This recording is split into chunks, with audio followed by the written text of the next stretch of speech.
the freshest poison, Tuka moves to the front of the line. The hunt has begun.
They have hit a male oryx.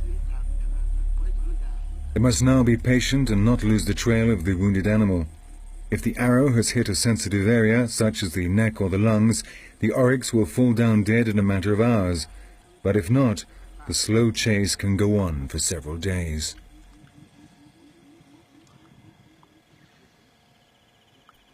It's now Bo's turn to take the lead.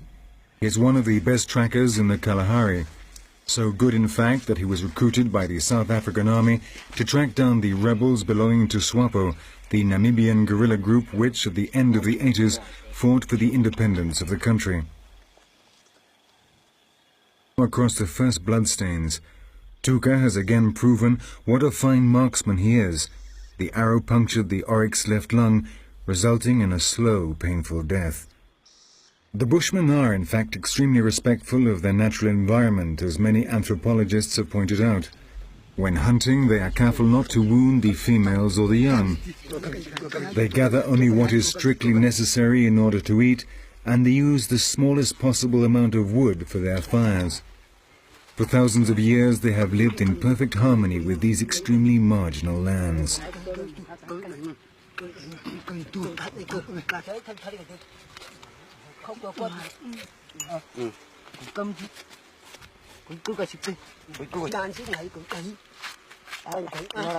They must cut up the animal very quickly because dangerous hyenas may be prowling around in the vicinity. They haven't heard the story of what happened to the Himba chief, Yakuja Jambiru, but they certainly wouldn't want to find themselves in a similar situation.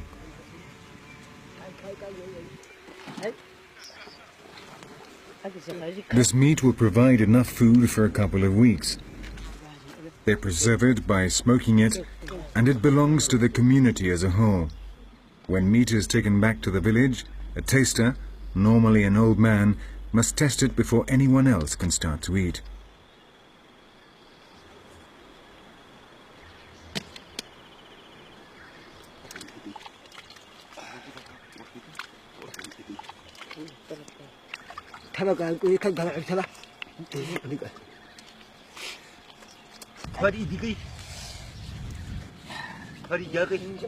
Once they have removed the intestines, they drain the blood out into a hole made in the sand.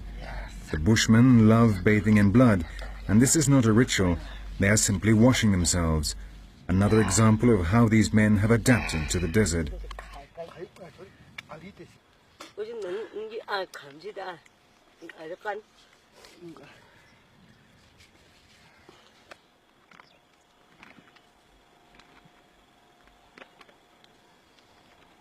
In less than an hour they have cut up the oryx and now they must carry it back to the village.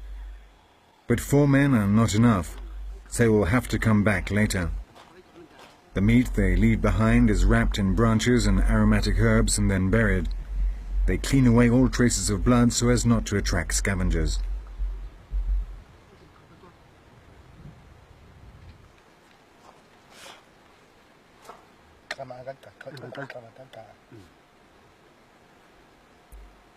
When the Bushmen go out gathering, they take with them reserves of water which they leave around their territory to be used by the men when they go out hunting.